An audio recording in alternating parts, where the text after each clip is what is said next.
పవన్ కళ్యాణ్ గారి విషయంలో ఇప్పుడు తాజాగా ఆయన ఎప్పటి నుంచో చేస్తున్న వ్యాఖ్యలు ఒకప్పుడైతే ఆయనకి థ్రెట్ ఉందని చెప్పడం, కొంతమంది హైదరాబాద్లో అప్పుడు కొన్ని సీసీ ఫుటేజ్లు కూడా రిలీజ్ చేశారు. ఆయన ఇంటి చుట్టూ కొంతమంది వ్యక్తులు తిరుగుతున్నారు అని చెప్పడం. అయితే ఇప్పుడు తాజాగా పిఠాపురంలో ఆయన ప్రచారం చేస్తున్న నేపథ్యంలో, పిఠాపురం నియోజకవర్గం నుంచి బరిలో దిగుతున్న నేపథ్యంలో కొన్ని సంచలన వ్యాఖ్యలు అయితే చేశారు ఆయన. తనకి ఇంకా థ్రెట్ ఉంది అని, అలాగే పిఠాపురంలో కొంతమంది బ్లేడ్ బ్యాచ్ తిరుగుతున్నారు, బ్లేడ్లతో దాడులు చేయడానికి సిద్ధపడుతున్నారు అని, అలాగే ఆయన ప్రచారం చేస్తుంటే దాడులకు తెగబడుతున్నారు. ఇలాగ రకరకాలుగా, అంటే ఒక రకంగా ప్రస్తుతం ఆయన ఒక పెద్ద సెలబ్రిటీ.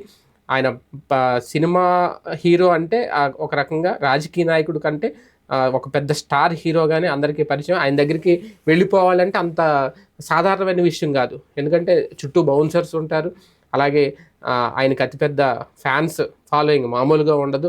అంతమందిని దాటుకొని వెళ్ళాలన్నా, ఎవరైనా బ్లేడ్లు పట్టుకు వెళ్ళాలన్నా, రాళ్ళు విసిరాలన్నా అంత సాధారణ విషయం కాదు. నిజంగా అటువంటిది ఏమన్నా జరిగితే వాడిని బతకనివ్వరు అక్కడ, ఇంకా అక్కడే చంపేస్తారనమాట.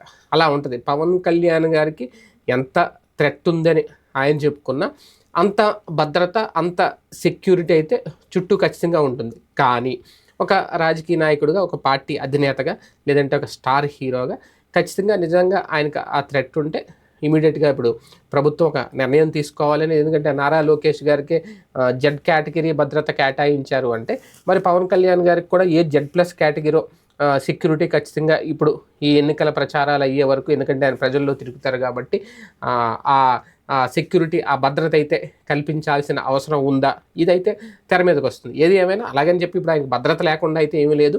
ఒక పార్టీ అధ్యక్షుడిగా ఆయన చుట్టూ కొంత సెక్యూరిటీ ఉంటుంది. దాంతోపాటు ఆయన పర్సనల్గా చాలామంది బౌన్సర్స్ ఉంటారు.